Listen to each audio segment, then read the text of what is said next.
everybody? Welcome to another great episode of the Retro Wrestling Revival. We are live tonight on Facebook and YouTube, and this will also air on our Saturday radio show. We hope everybody's doing great tonight. We hope you're having a wonderful week to start your week. It's Tuesday night as we're taping this, and we got some great discussion tonight. Talk a little WrestleMania, some future plans after the first Raw of the year, right after WrestleMania being done. So let's have a good time tonight. I am John Wangland. Joining me as always is Mr. Richie Reardon. Richie, what's going on, my dude?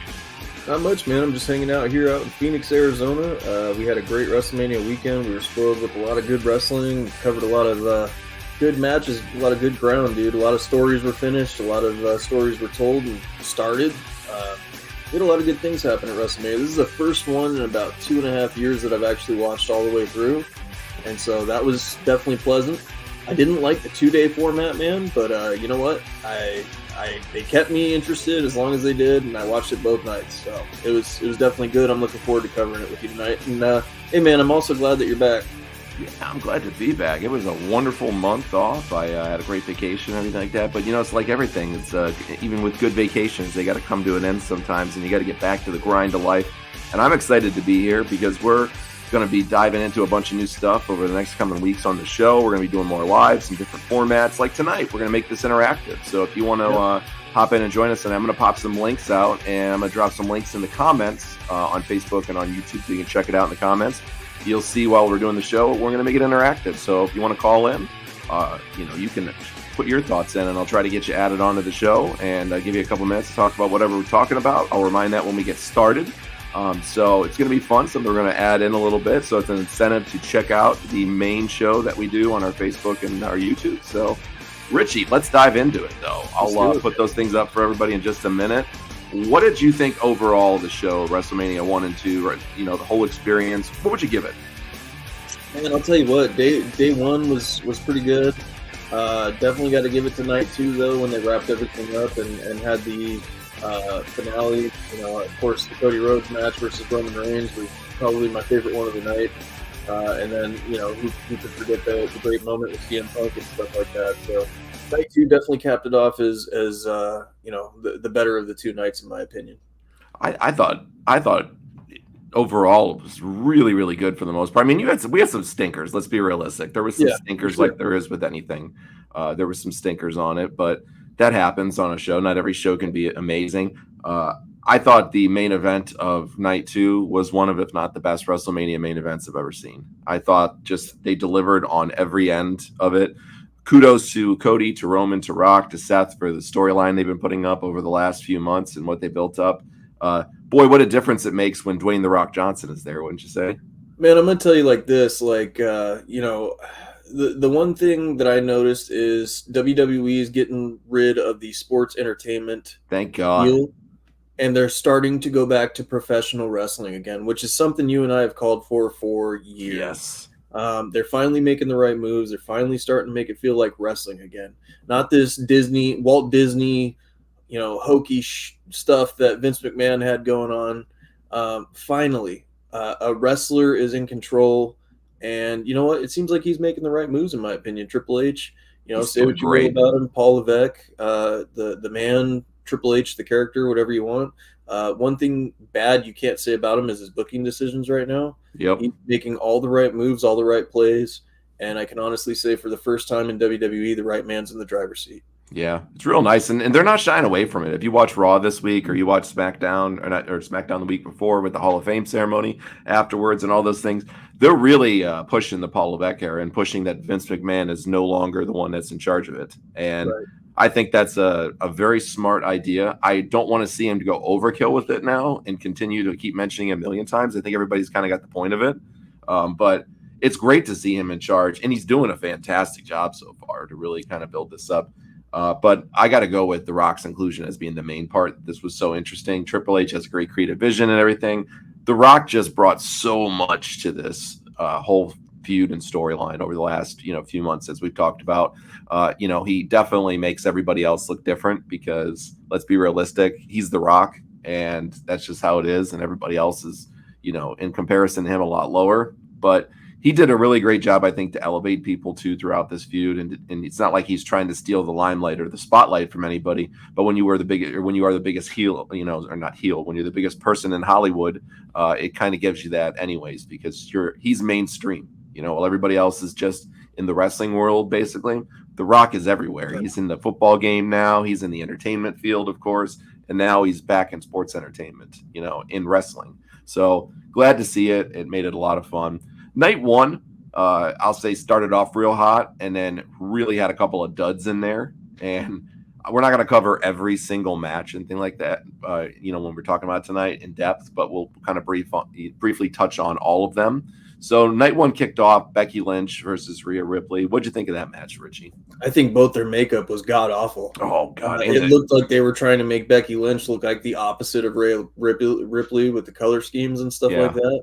I thought her, it's great to be an author that's best selling and all that stuff on the New York Times best selling list. That's all great and fine. Yep. But to make your match literally about that and have your ring gear, your book pages, and your makeup is just caked on it. She looked like Ronda Rousey times 10 with her awful makeup. I mean, it was just terrible.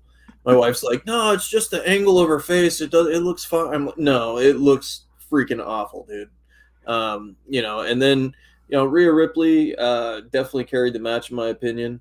Apparently, Becky had 102 fever and had strep throat. That's what I was going to say. Yeah, she had strep throat with 102 fever. So, I'm not saying that they had a horrible match or anything like that, but let's be honest, man. This could have been put on Monday Night Raw and been the same effect. So, it wasn't really a WrestleMania feel. Becky Lynch has been in the women's title match every WrestleMania since I can remember. I mean, it's just, at this point, it's kind of getting stale. And I think she's going to be taking some time off too here as well, because I think it's kind of how they, are doing that with her and Seth, and we'll talk about Seth later on. But I think they're going to be taking some time off, and I think the right move was made with Rhea Ripley holding on to the belt. I think she's a star, probably the biggest woman star they have right now for sure. And it's kind of sad though, because Rhea's kind of went through everybody but one person now, and that's Jade Cargill, who we'll talk about later on. She's kind of gone through everybody, and it's just kind of how it is when you're at a level that's just way bigger than everybody. But I think the right call was made on it. You agree with that? Oh, absolutely, 100%. Yeah. So, hey, I thought it was a good opener, very solid. Wasn't the greatest match of the night, but was really, really good. The tag match was next. This was a very sloppy match, but it was a lot of fun too. Was this the ladder match? Yeah, this is the ladder match. It was my God, you thought it was good? I thought the ending. Good. I thought the ending was good. I thought that's where I lean towards it more. I was going to say it's good because I think they made the right choice with R-Truth and Miz to give them that moment. The match was good. It was very sloppy. It was fun at times. It's different though. We're used to the Hardys. This is what we're looking at: the Hardys, the Dudleys, Edge and Christian. We're looking at that type of things in ladder match. These teams were none of them when it was in there. They were the most awkward on the ladders. They were slipping off and falling funky. They were overselling when they would hit the ropes and stuff. It was some hokey crap, dude. And then, just for a second to back up, DIY coming out in their little DX costumes that they look like they bought them from Party City. The undersized hat and the undersized vests and stuff. I'm like, what in the hell? They need to go back to They need to go back to the NXT style for me of DIY. That was great. These guys look like a bunch of dorks when they get out there. They just don't belong. They really do. They make Ciampa and Gargano look like a couple of dweebs out there. And maybe they are. Maybe that's why. But and some of the parts in this match were great. And I'll give it to them towards the end. They finally got the hang of it and started doing some good stuff. But you got Johnny Gargano and Ciampa basically killing themselves on the ladder.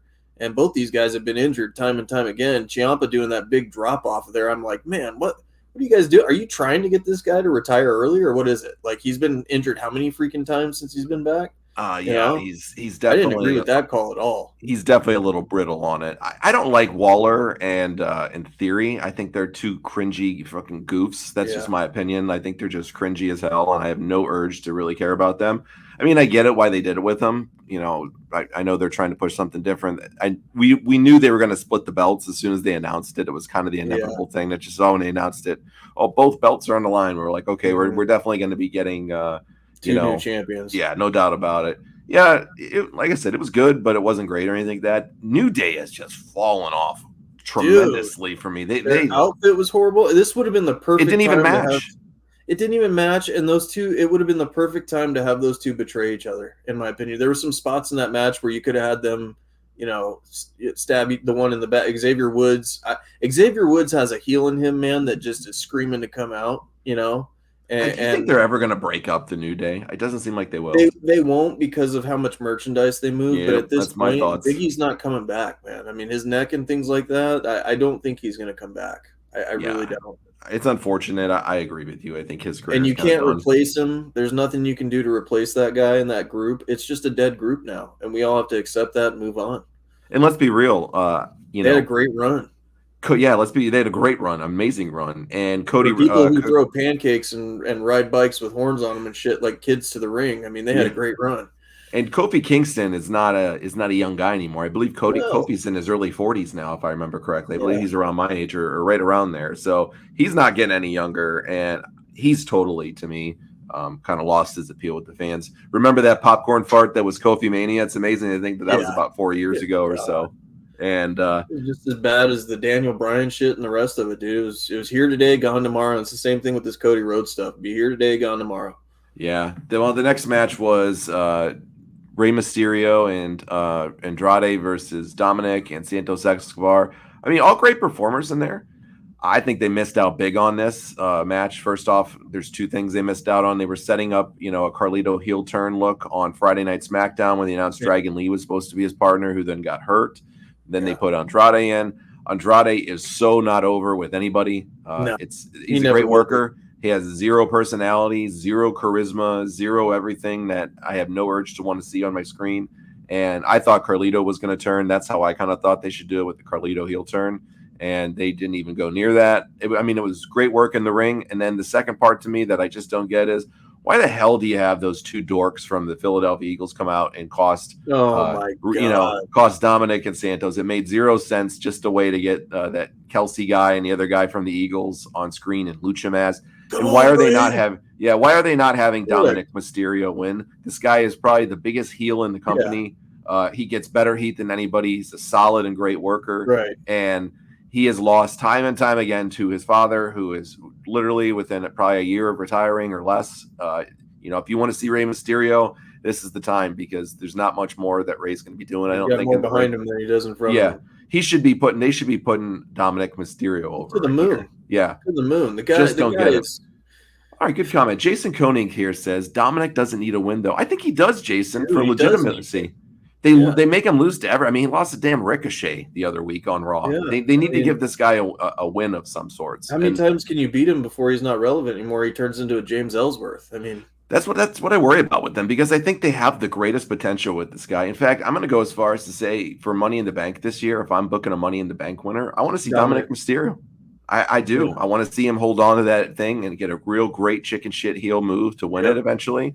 And not saying he's going to have a long, lengthy run, but have a really nice, solid run up as a heel. I think he could be one that they could do, but they got to build him up right a little bit more.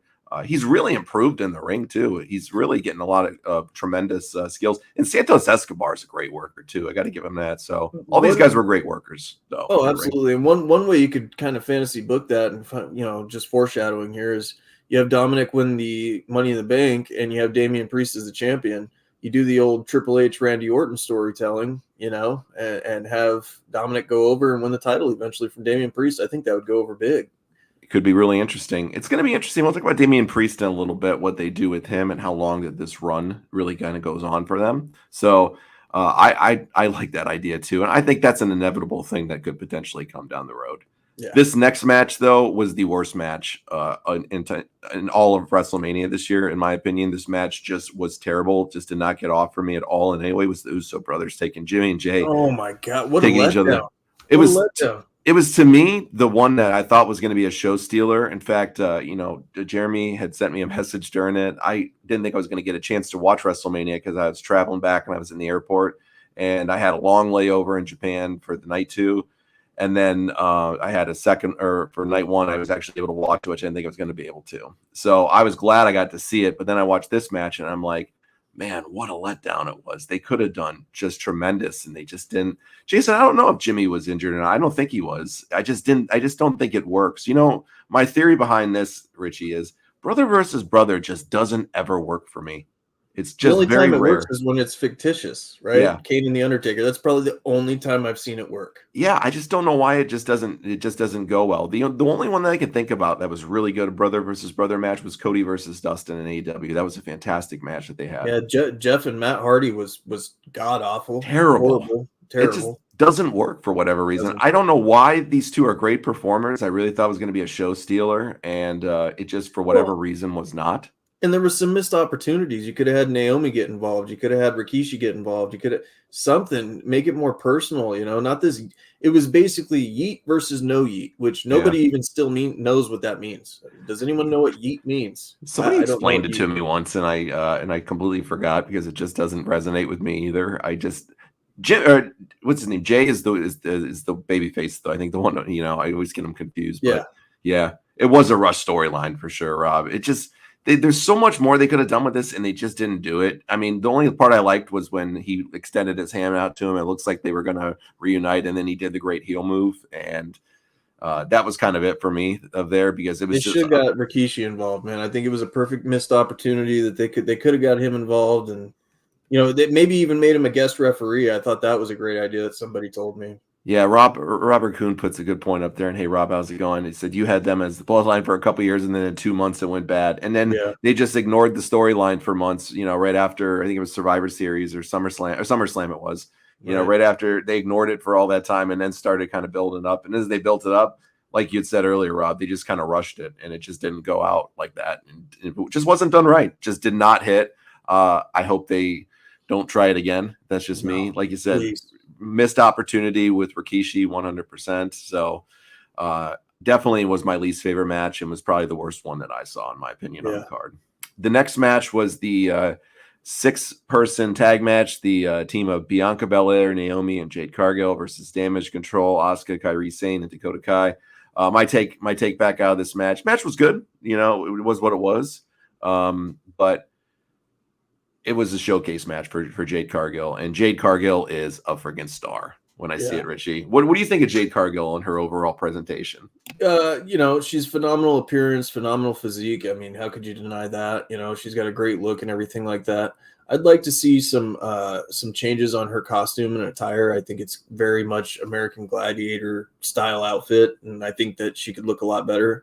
WWE designers in the back have a lot more style than just putting silver on somebody. To me, it's just her outfit and stuff like that is kind of her downside.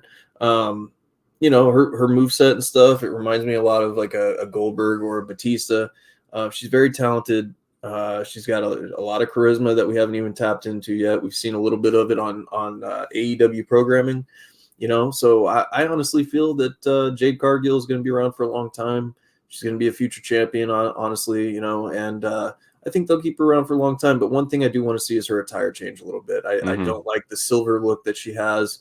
Like I was saying, it's very American Gladiator-esque, and I think it's very cheesy and hokey the way they have it. So I'm hoping they tap into a little bit better design for her. Boy, she really does kind of have that feel. Back in, for those who don't remember, the 80s and 90s American Gladiators, would she have been a great American Gladiator? Absolutely. She would have been a tremendous American Gladiator. She would have been awesome to see on there. Sure. She's got some potential to her. One great look. Future champion for sure. No doubt. She's getting better in the ring, and she's working hard down in NXT, and I think it's a great idea. Jason says here's a good name for her. She's Storm. No doubt. She's definitely a storm that's coming for everybody, and she's going to take over that women's division in a short, over the next year. I wouldn't rush it. I'd give her some time to build her up. Either. Yeah, give her some time, build her up on some real great feuds. How would you like to see a Rhea Ripley carry the belt for another year? And next year at WrestleMania, you get Rhea Ripley versus Jade Cargill. Have Jade maybe as your winner next year. Both of them are jacked. Absolutely jacked. And those two, Jade's only going to get better in the ring, over time as she gets better out here. She did a great interview this week, actually, where she wasn't knocking AEW. She thanked her for her time there, and they said, what was the main reason you kind of went over to WWE instead? And she said it exactly in a great point. She says, I'm 31 years old. I'm not getting any younger. AEW's young and upstart company, and that's not a knock on them. They're trying to find their footing. I want to be in the big time for the next, part of my career. I don't have much left in it. Considering my age, I'm sure she's probably figuring she's got another decade or so in. I know she already has a kid, so maybe she doesn't want any more. Maybe she does. Who knows people's personal life and what they have planned, but she's trying to maximize her potential over the next and her profit. Yeah, and make more money. Yeah, it's a smart move. I think with the WWE machine, she's going to be one hell of a force. It's to see. Robert says, I'm interested in how the storylines go this year. Old Rock says next year's WrestleMania will be the best ever and legendary. Yeah, Rob, I agree, man. We'll hit on that right after when we get to The Rock, because they built up a year's worth of storylines for this, and it's going to be great to see. So stand by. We'll definitely get right to that in just a short period of time.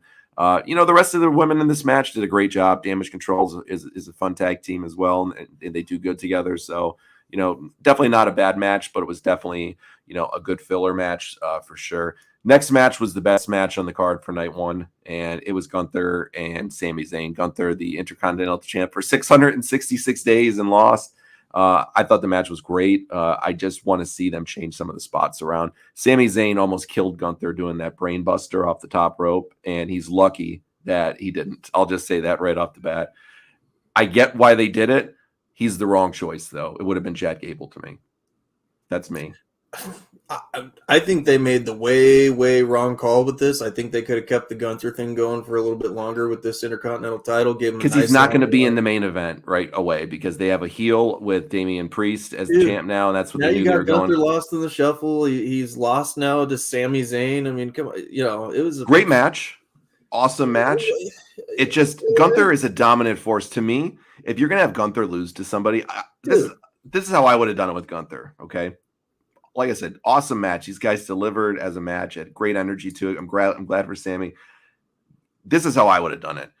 I would have not ever had Gunther lose the title. I would have had him hold on to it till he was ready to hop in the world title picture somewhere, and they were ready to insert him.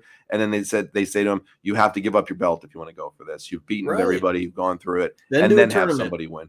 But if you were going to have him lose in this WrestleMania, which they seemed, pretty bound and determined to do, to me, it was Chad Gable. He built up this feud with Chad Gable over the last year, and Chad Gable is tremendous out there. It's not just that, but dude, then you risk the guy's health by doing this stupid stunt. I mean, you talk about Samoa Joe being reckless with his muscle buster and shit. Look at this move right here, dude. I mean, anybody look at that move and tell me that that's going to be safe for, 20, 30 people. Good Lord. I mean, that you talk about moves that should be banned.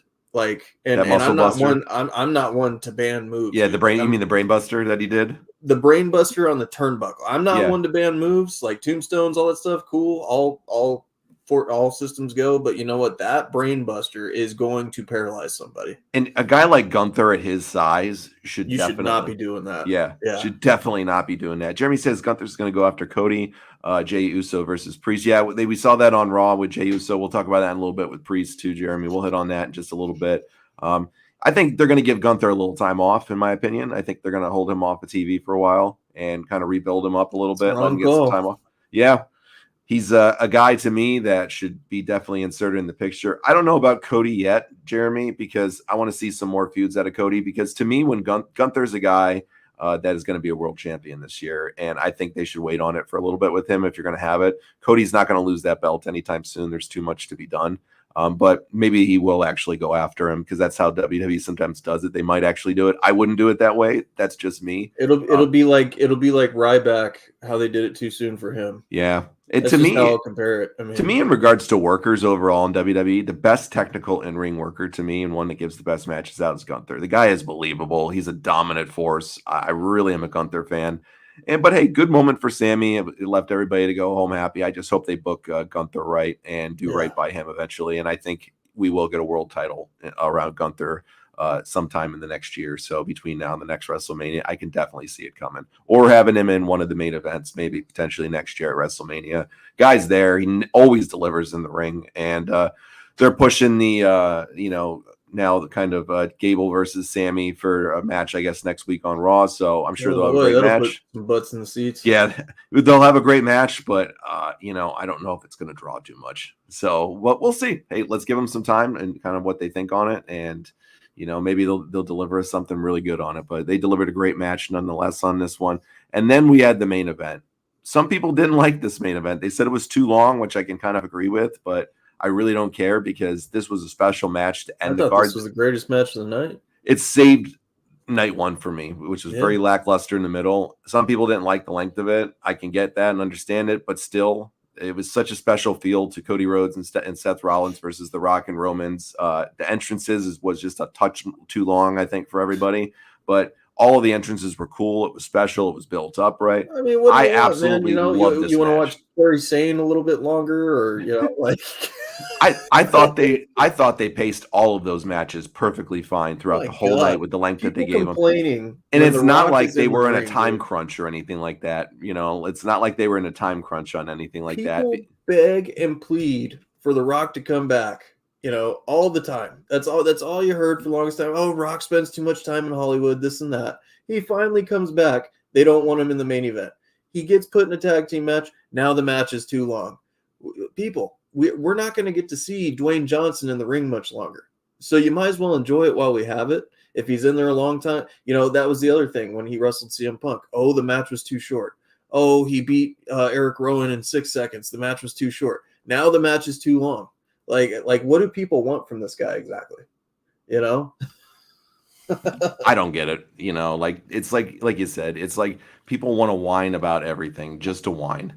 And it's just appreciate the ride, man. Yeah. If I accidentally just deleted somebody's comment, I'm sorry. I wrote one out and it was I misspelled on something. So I'm dropping a link out right now on the stream chat. If you want to join the show and drop in one of your opinions, you don't have to, of course, but if you'd like to and drop one of your opinions out, you can just copy and paste that link. Just keep it clean as best you can with language if you're going to join us and want to pop in on it and just have a decent connection for your audio or visual, whatever you do. So you just got to click on it.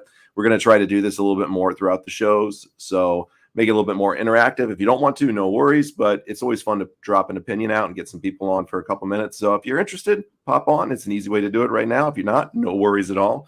Let's get back to the match, though. Man, these guys had some chemistry. The Rock has not missed a step. No. Dude looks phenomenal. What do you think? The Rock's phenomenal, man. And he gets in there, I will pick apart something real quick that I already told you and texted you about when we were watching it, but the little vest with the neck thing on the back that said The Rock, I mean, that was kind of very much like Elvis, I thought it was kind of tacky, but dude, hey, listen, like I said, like I was saying earlier, when The Rock gets in the ring, it's like he said on Raw, the Rock is making wrestling cool again, and it's because it's the freaking truth, dude. I mean, if you take The Rock out of the story this year of Roman Reigns and Cody Rhodes, what do you have left? I agree. You had Cody Rhodes and Seth Rollins. I'll wait, Yeah. You would have had Cody and Seth again, and it just wouldn't have worked. It wouldn't have worked. Nobody would have watched it. It wouldn't have been as great as it was. The Rock brought the prestige to it. It tied in the family lineage of The Rock and Roman Reigns. It tied in Cody Rhodes' lineage because, Dusty Rhodes being The Rock's hero and things like that. It completed the whole, I hate to be cliche because I hate people saying finish the story, but it completed the whole picture of the story, right? Mm-hmm. You had the legend, you had the current big dog, and you had Cody Rhodes. And that was the story right there. Seth Rollins, unfortunately, was made to look like a complete jabroni. I mean, he was, and then he was kind of the unsung hero in a lot of these angles on these last two nights. And I've never been a huge Seth Rollins fan, and I've always admitted that. But this guy really, outfits, dude? It's way too outlandish for me. But let me tell you, this guy really, really stepped it up and delivered, and I have the ultimate respect for him after this. He was one of the unsung, being injured. Yeah, and he's going to be off for a while too. Like I think his wife is going to be to let him heal. I don't know if he's going to take surgery. I don't know if he needs it still, but he definitely was an unsung hero, and they really did not build him up too well in this. He was the afterthought of everything. They didn't do him any favors, man, and he still came out shining. And he came out shining perfectly, not only in night one, but in night two. In night two as well. In both of his matches. So I give my hats off to Seth Rollins. I definitely really, really just appreciated what he did. And he earned a lot of my respect, but those outfits suck. Jeremy, I'm going to get to your questions about the PLEs and just right after we talk about this. So I'll get right back to you in just a minute on that. Can somebody tell me what the hat was? I have no fucking idea. He looked like he was like Jafar from Aladdin with the rest of his outfit. With that Robert Yeah. Robert, I completely agree with you, man. Without The Rock, where's the story at all? Yeah, it's a great Where's comment. the enticing story? You got the same thing as last year being told, you know. Yeah. So without The Rock, there's nothing. Rob says, for anybody that's not seen this, I'm odd man out on Cody. I don't think his story would have been good without the Rock getting involved. That's what It's Richie's so commented true, on here. Rob said, "You're 1,000% right." dude.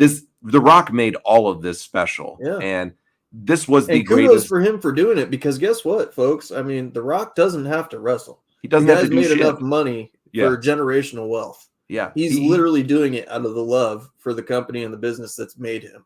And that's the type of guy that Dwayne is, and he's having a blast doing it. I know he's going off to tape a movie, which we're going to talk about after. We cover night 2, but this guy made this even more special for Cody with everything. And this is one of the best built up angles to WrestleMania that I've seen in so many years. And Yeah. think about this. Okay, so I'm a casual watcher of the main product now. We talk about it on here on the shows. Great, but I casually will watch it. I'm mainly just a PLE guy. Same thing with you. You watch the PLEs pretty much primarily, and sometimes we can't catch them all. I was actually excited about this card because of what The Rock did and what he brought to the table. I was excited enough that you bring a casual, viewers like I am now that is casual. I would have normally not been able to see this. I'm in the middle of a freaking trip, and I'm finishing up my vacation. I was excited to see it at the end. I was actually really bummed I was going to miss this because of what The Rock and Cody and Roman Reigns and everybody did for this. And I made it a point to try to find a way to watch it. If you remember on night 2, what was I texting you when I was hopping on the plane? I'm like, these assholes, send me the clips. I want to see what's going to go on in the main event because I'm hopping on the plane now. I can't watch this. That's how good The Rock did at bringing a lot of casual fans back that don't typically watch it. I was excited for it. I never would have done this for any other, PLE when I'm wrapping up a vacation. I would have not cared at all. At the end of this, I just wanted to see those matches because of what they did. And that's how special The Rock is and what he does. So hats off to WWE. Oh, absolutely. For how mad I've been at wrestling, with the booking and all that stuff and the rushed booking and constantly just blowing spots up and blowing your load basically before the story actually gets told. Yep. This was one of the first times in so long that a long story has been told out, much like Sting versus Hogan or Austin Rock or Bret Hart. And it's not even close to done. It's not even close to done. And they've got so many ways that they can go with it. You're still unpredictable. That's the one thing that you and I always said with WWE programming that they were missing was the unpredictability, the paying attention to the 18 to 45 demographic, which they're bringing back. And they're getting away from the entertainment factor and going back to pro wrestling. Those are the 3 main things that we said all along that they needed. And WWE programming is actually coming back to what it used to be like. It's bringing excitement again. If they continue on the level that they're at with their booking and stuff, I will be watching Monday Night Raw and SmackDown again. And checking them out because that's what they're doing with bringing interesting things out. I think the great call was made by having The Rock pin Cody Rhodes. We knew it was going to happen from the start. We've called it. But I'm going to say this. I can't wait to see him and Cody in a match down the road. They're going to be a lot of fun. They built this up by having The Rock pin Cody Rhodes. I think it was the right choice, and it built something up for them even more later on. What do you think? I think it was a great choice for the fact of, The Rock's the bigger star. He's the final boss. They made it all a big deal. I'm the final boss. So I kind of was foreshadowing when they were calling him the final boss that, okay, he's going to beat Cody. And then on night 1, they're going to do the, bloodline rules, which is what they ended up doing. And it was going to set a feud. We even said that in our text messages. They're going to set up a feud between The Rock down the road and stuff like that. And so that's the right call. I mean, it is. I love the additional belt that they, just so happened to give him too. That was Muhammad so cool. Ali's daughter gave him to him, the People's Championship. And it's such a beautiful belt too. It really is. It's really nice. I mean, that was so cool, and it added mystique to the match. I mean, it added something, a shine to it. The Rock holding it up and everything like that. It looked like it was a legitimate belt. Well, then they also had the one really good spot in the match too to go along with everything was how Roman Reigns accidentally speared accidentally speared The Rock. So I like that too. What'd you think of that part of it? If they bring The Rock back and Roman Reigns is available, I do want that to be the match for Mania next year. I do want to see Roman Reigns versus The Rock at some stage. It's got to be at Mania or some sort of Royal Rumble, something like that. It's got to happen, right? I mean, Yeah. Roman Reigns and The Rock does have to happen. That's next year's WrestleMania right there. That's your main It has event. to be. Or it's one of your main events for WrestleMania. And it has next to year. be Roman Reigns going over on The Rock, and that's going to be The Rock's retirement match. I guarantee you that's when he's gonna hang it up, is when he goes against Roman Reigns. Yeah, Jeremy says I think that match happened at SummerSlam. So yeah, and he's definitely coming back. Robert said sounds like he'll be back. At least that's what he said on Raw, because he is going to tape the movie. Oh no, he's back. He's invested in this product for the long time to come. Maybe he's not going to get in the ring that much, only for special matches, and he's got a few that definitely will happen. With Cody and then with Roman over the next year. So I don't think you're going to get him too much more in the ring, but he's definitely going to be a part of the product for many, many years to come, as he's not only head of board of TKO, and he's invested into it, and he's having a blast. So you definitely haven't seen the last of him.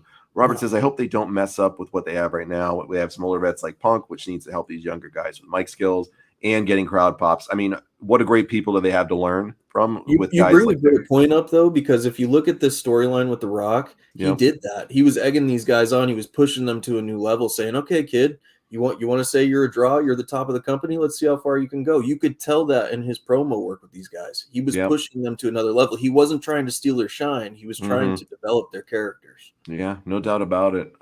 Definitely, it's great to see him here. Robert says, I think The Rock is going to try and bring the Attitude Era back. I think he already is, Robert. I think he's bringing his own component of it with that new era. I know they got to do it a little bit different, but him and Triple H are trying to bring a new era back that's very similar with a lot of the edgy content to the Attitude.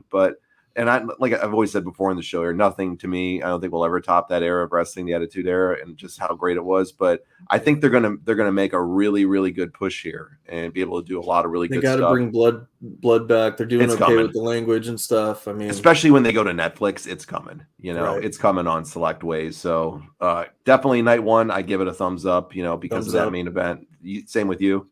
Yeah, oh yeah, absolutely. You had some stinkers in there, but there was some really great moments. One of my favorite moments in night one, and then I'll move on to two, is even though the match wasn't the greatest with the tag match, I love seeing R-Truth too, that they gave him his WrestleMania. When he went for the pin during that match, that was R-Truth. The dude is just a national treasure. Or when he went for the tag, come on, dude, you gotta love the guy. Yeah. Robert says thumbs up on night one. Yeah, definitely thumbs up on night one. No doubt about it. What do you think, Jeremy? What do you give it? Thumbs up or thumbs down for you? Anybody else in the comments? Drop your comments in. We'd love to hear what you think of night one. Jeremy says if Rock versus Roman happens, you got to make Rock the face. I go the opposite.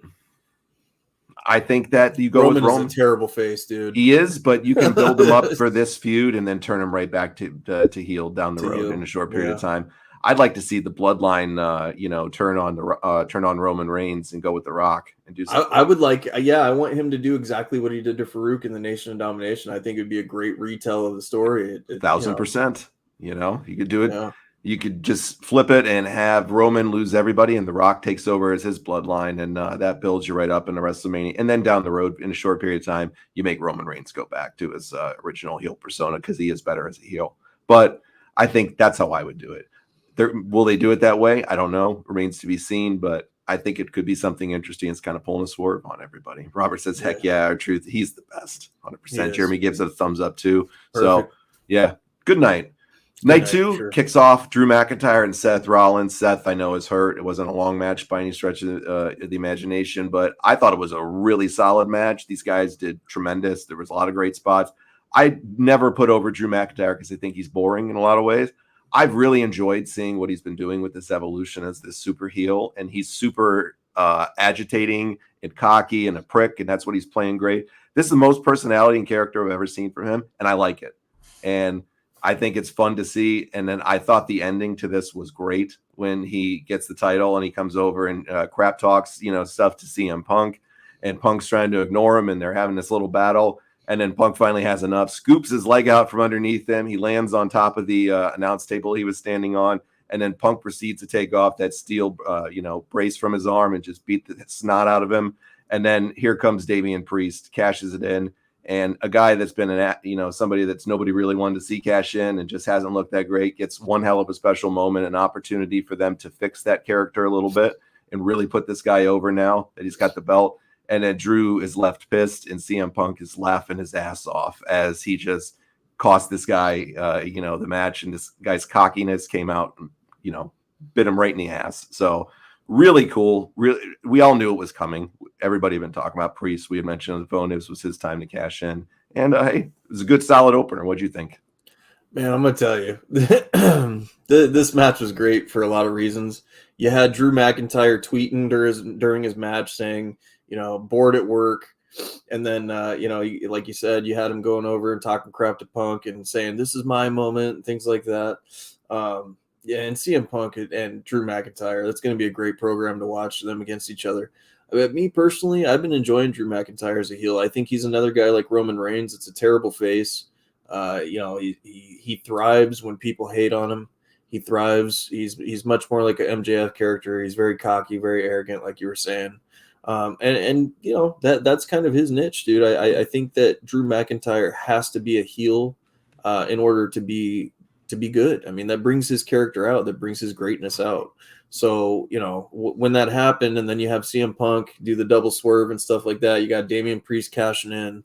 It tied everything together great, and it was a feel-good moment. Do I think Damian Priest is a star and should be world heavyweight champion? No. Absolutely, heck not. This was the way to kind of make him get some relevancy and kind of maybe start booking him correctly, because he has the look. Let's not be realistic. He doesn't have a lot of time left either in his career. He's in his early 40s. I think he's close to his mid-40s, actually. It's now or never with him, and like I said earlier, it was funny when Drew McIntyre tweeted, bored at work while he was wrestling, and then at the end he tweets, the F word.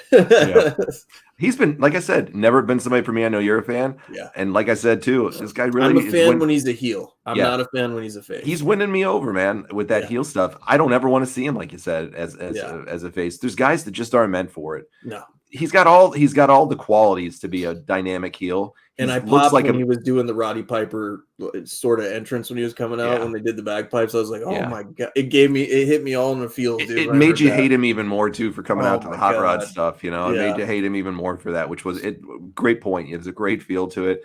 Jeremy said that moment so funny. I had to watch it again today. It was just good. It was great. It was booked great, and it sets up some interesting stuff. They took a chaotic situation of CM Punk not being able to be in his spot, and they flipped it into the best possible scenario they could have. Yeah, no doubt about it. So kudos to them. Great one right here for this match, right to open. Really started the night off super hot, and very, very much a fan of this match, and interested to see where they go. They got a lot they're working with, which is going to be interesting. So good for them. Great job. I'm not covering this next match for more than 30 seconds. It was the Philadelphia street fight between the Judgment Day and the Pride, Lashley's group. Bubba Ray Dudley was the special referee here. This match, and Snoop Dogg on commentary. I love Snoop Dogg. I thought he was agitating as hell. I never want to hear him on commentary ever again. I love Snoop Dogg. Contract. Oh God, no! Please, Jesus. They are. He was terrible on commentary. He was so annoying. How great he was. Oh my God. I don't get it. If any of the listeners out there, Tyson's returned the first time for me when I went and tried to watch that. Yeah, I mean, if anybody out there loves that stuff, great. With it, I just don't see it. That's just me. No, we already have Pat McAfee. We don't need Snoop Dogg. Closing thoughts on this, because I don't want to touch on it long. No. In the interest of our hour time for the show, is that this please match sucked. Just don't do it again. This was just awful. The only thing I liked about it was Bubba Ray and Finn Balor. Montez Ford is a great worker too. That leap that he did over the ring. He's going to be a star. He's got all of the tools, bro. He could be a great heel, and he could be a great face. So Montez, he's going to go places. Unfortunately, the rest of them, I don't see much. Yeah, Bobby Lashley his time is up. Karrion Kross is just awful on the main roster. As much as I love him, and he's a great guy. Yeah, great guy, great character. Yeah, AOP, come on. Those two goofs were good in NXT and interesting over there, and then they came up and was the same thing and disappeared for years when they got rid of them, and have never really done it on the main roster for me. Yeah. But no more of this match. Not worth any more time. I thought it sucked. It was the worst one of the night. LA Knight, AJ Styles was next. It was a great match. Yeah, really good match. They've been building up this AJ new music thing, and AJ thought it was so cool. I hated his new music. I love the "They Don't Want None" song. It fits him perfect. Should it be a Southern boy? What about Evil Ways? I would have loved to have seen them done Evil Ways for him too. Evil Ways, or the phenomenal one from TNA would have been cool. Something. I think the Evil Ways would have worked with his character being a heel. I just didn't dig the new song. I just want to throw that out there because they've been kind of building this up. And LA Knight with the Slim Jim stuff, dude, I was popping all over the place because it hit you in the feelers again with the Macho Man yeah, stuff. and then they Man. had the Macho Man sound effect all the time I throughout. freaking Just loved it. I do too. And LA Knight is a great talent. It's great to see Yeah, him get his WrestleMania moment. This was a great match, a lot of fun. One of the more solid matches that didn't get a lot of love because there was so much talk about the main events of night one and night two. But right. big fan of both of these guys, and LA I thought Knight's going to be a future champion for sure. I'd like to see him, man. I really hope he does. Yeah. I really, really, really hope that he does. And I think there's a lot in store. And AJ Styles literally is coming to an end in his career too. Yep. He's mentioned it that he's struggling a lot right now. That his mind is kind of telling him certain things that he used to be able to do that he can't do anymore, and he knows that his time is coming really shortly. Yeah. I don't see it with him in the ring because he still looks just as good, if not better than ever for me, because he's one of the all-time greats in the ring with AJ Styles. I don't see it, but sometimes you're your own worst critic when you're a star like that. Sure. Maybe he's being too hard on himself, in my opinion, but I don't know. LA Knight, Rob makes a good point here. I don't know what they did to piss off management. I figured he would be a good push. I agree on that. I think he would have been a great push to take on Seth Rollins for the belt at WrestleMania this year. That's what we had originally kind of talked about, but we'll see. He's definitely elevated his character tremendously. I just think he should have been a champ by now too, or could have been put in a feud, I think, for WrestleMania to get another special moment with LA Knight. But I think he'll be a shoo-in, maybe for a Royal Rumble winner next year. But I think he'll be one of the first feuds for Uncle Howdy, probably. Yeah, could be interesting. It definitely has the potential for it. And he's another guy. I don't want to see him as a heel. I want to see them keep doing this babyface stuff with him because I think it just he's works. Great. Yeah, it works. But kudos to both of these guys. It was great to see him, and they did a great job. I don't think you've seen the end of this though. I think we're going to get maybe another match or two between these guys. I'd like to see him kind of do, maybe 3 matches over the next couple of months or shows or something with these guys. I'd like to see him with the Intercontinental title or the United States title picture at least. I mean, beat Logan Paul, something. Yeah, it's could happen. You never do know. It very well could happen. Then we got Io Sky. Oops, I don't want to skip over the other one. I think I just missed it there. Let me get back to it. No, I don't think I missed anything on that. Sorry, I'm pulling a Meltzer here. I was just looking at the notes here for the show. All right, so next one let's talk about is you mentioned Logan Paul. He took on Kevin Owens and Randy Orton. I really thought this was a fun match. I'm going to throw it out there right now. I know you don't like Logan Paul and the Paul brothers, and they're obnoxious, but this kid is really damn good for He's a guy good in the ring for sure. Yeah, and he draws nuclear level heat, yeah. and he has a lot of potential to him if done right. And he's very passionate about the wrestling business, which I like to see too. Did you see the clip of him when Cody won? He was sitting up in the press box. Did you see that? Yeah, I saw it. Logan Paul for me with the Prime character coming out and it always being somebody they pop the face off and it's somebody that's going to interfere and stuff. I'm kind of over that. They need to quit that. They had Randy Orton and Kevin Owens being buddy. They didn't really have a special entrance here for either one of these guys. And I figured with Randy Orton coming back, they probably could have had something better planned for him. I was very surprised that he was involved in this feud at all. I was thinking Kevin Owens and Logan Paul would go at it and Kevin Owens would get the rub here. Very shocked that they had this be the program for Randy Orton after his, severe back injury and stuff. For me, I thought he didn't fit in there at all. I didn't like Randy Orton in this picture at all. He was another one that I was hoping was going to be in the World Heavyweight title for the replacement for CM Punk, but didn't end up happening. So it sucks for him.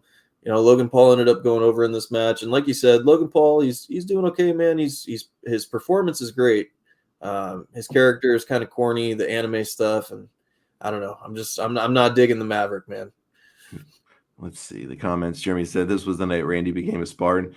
Randy's a warrior, man. He's just awesome. I just friggin' love him. He's one of the greatest ever, 100%. Yeah.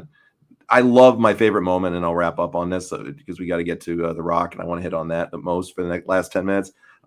Funny moment with that influencer goof under the Prime bottle. I show Sky. I don't know who the hell he is. Or hell, yeah. I have no idea. I guess he's some popular social media influencer. When he barked at Randy Orton and picked a fight with him and went after him, and then Randy Orton gets him up and barks right back at him in his face before he hits the RKO. I thought that shit was hilarious. It was funny when he booted him and the lid came off the bottle. It was just awesome. It was hilarious. It was one of my favorite moments of the entire WrestleMania card. I just love him. What's going on, Lawrence? Greetings from Brisbane, Australia. Nice to see you again, Lawrence. Thanks for coming out tonight. Final match I'm going to cover really quick before the main event. Bayley beat Io Sky. Glad for Bayley's moment. Io Sky was a terrible champ, in my opinion. One of the best female workers in the business, but I don't really care about this match that much. They did a great job, and it was there, but like they gave the build for this, WWE gave virtually nothing of any major time to promote this. I'm not going to talk about it anymore because it got no promotion. It was a good move. Great. Let's see what they do with Bayley. She just moving on. Yeah, it's over. Final match, Roman Reigns taking on Cody Rhodes. Will he finish the story? This is the best WrestleMania main event match I have ever seen, in my opinion. And that says a lot for a lot of the great cards. Loved the entrances. I loved the passion of it. I loved the Rocks and the bloodline dynamic to it. Me and you have called it for months when they started this. We thought it was going to be Austin and Cena saving him, maybe Triple H, but with his heart issue. It was supposed to be. They couldn't pull enough money out to get Austin out.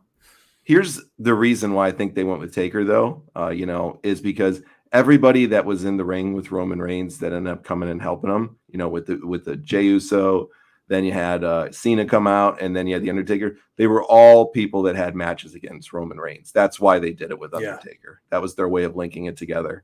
Into the match, amazing, 100,000%. These guys have just the best chemistry with one another. I loved it.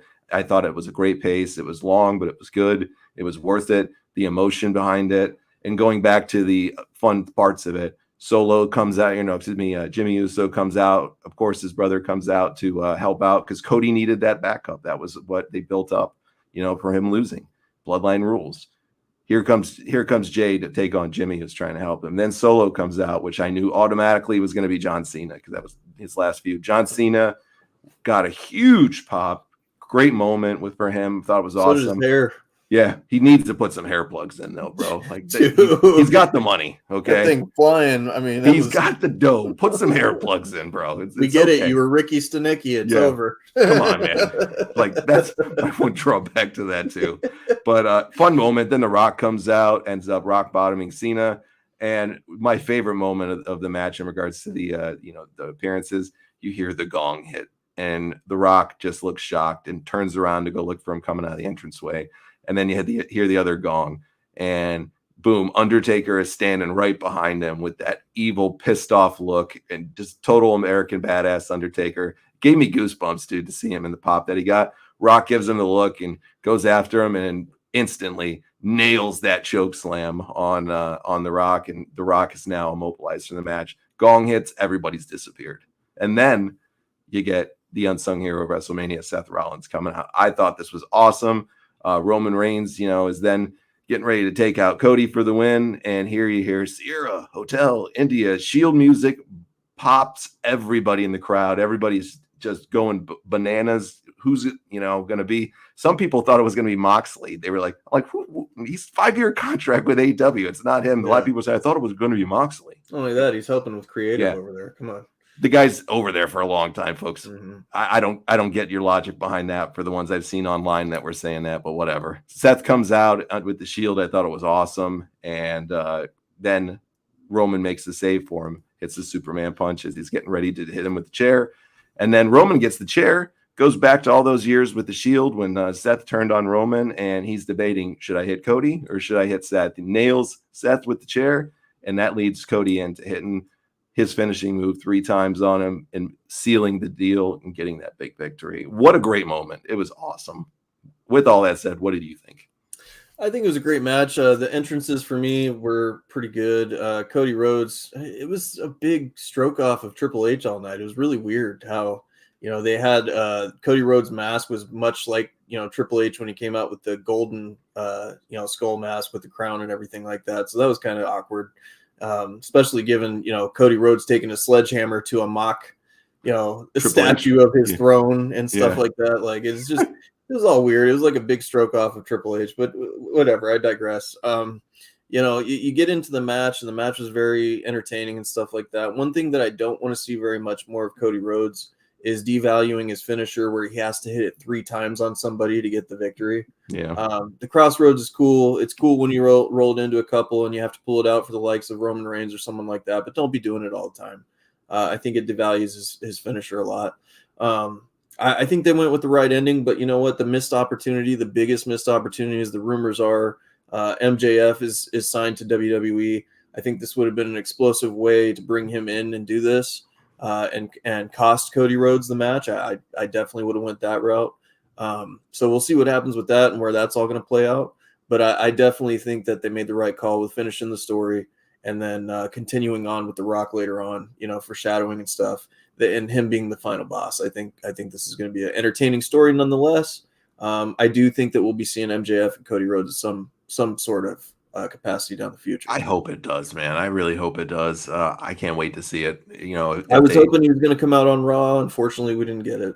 But you still got SmackDown though, because they still have their SmackDown stuff, and Cody's now the champ over at SmackDown. Sure. So I think you still got a shot for it potentially. No doubt about it. I mean, the storylines are unlimited on things that they can do here. Jeremy says, making my prediction. Cody, Sammy J versus an LA Knight or Rollins versus the new version of the Bloodline with Jacob Batu later on in Solo, maybe leading it at War Games. I could get behind that. We're going to talk because we don't have the time tonight for future bookings, so we'll hit on that tomorrow. We'll get back down to the show for tomorrow. That's on the radio. So come back and listen on Sunday night. We'll talk about future plans right there. But I overall think this was just an awesome WrestleMania. I had so much fun watching it, even between a couple of duds. That shit happens. I wish they would condense it back down to one night, but I get why they don't. Money talks and bullshit walks. They're making money hand over a fist. And by gosh, really exciting stuff. Where are they going to go? That's what we're going to talk about tomorrow. So you got to come back and check it out on the radio. We'll not live stream that one. So me and Richie plan on live streaming one of our radio tapings every week that we do that airs every Saturday and Sunday night on WDJY in Atlanta, and also airs out in Denver, Colorado, and California on their stations. So check our social media out, for links on when these things come out. But we will be back tomorrow, 100% guaranteed on the radio. And we're going to be talking future plans of the WWE, where they're going to be going down the road. And then we're going to hit on everybody's famous guy that they love to talk about and rip to shreds. That is his decision this week to release footage from the All-In debacle and the fight. Is it a smart move? Is it a bad move? Is Tony Khan the one killing AEW and their ratings and their attendance? You'll have to come back tomorrow night to check it out. Richie, closing thoughts, my friend. Hey, man, all you guys that came in and had interaction and just kind of tuned in and listened and stuff like that while we went on about WrestleMania, hope you guys have fun. We appreciate you guys coming in, sharing your opinions and thoughts and stuff like that. Let's get interactive with the show. Once a week, we're going to have that, and I think it'll create a great element for you guys at home and all the entertainment that it'll provide. So come back, watch our content, and we're going to have more for you guys. We're going to have some more shows down the pipeline that we're going to announce here pretty quick. Hope you guys are enjoying the content, and I appreciate y'all showing up. Yeah, couldn't have said it better myself. Yeah, just real quick to piggyback off what Richie said, we got another great opportunity that came to us, and we're super excited for it. We're not going to talk about it yet because we have to just sign a few things and take care of it, but we are going to be doing some other really cool stuff on some new markets across the United States, and will be viewable for anybody overseas as well, since we do get a lot of people from overseas that watch the shows and listen to them. So really exciting news. A little spoiler to it, though, it's not wrestling. It's just a really fun thing that I think y'all. It's everything. It's literally about everything. You guys are going to have a blast with it. When we can talk about it, we will. But over the next couple of weeks, we'll talk about it on the show. We'll give you some information on it. It's going to be really exciting for us. Richie and I are stoked about it. And come back tomorrow night. Me and Chris are doing Nitro. We're getting right back into our Nitro series with me and Chris with Nitro and Raw. So come back tomorrow night. We're going to be doing that live right here on Facebook and YouTube. So for Richie, I'm John. We're out of here. We'll see you all again tomorrow night. Have a great night. And anybody listening to this later on, have a great day.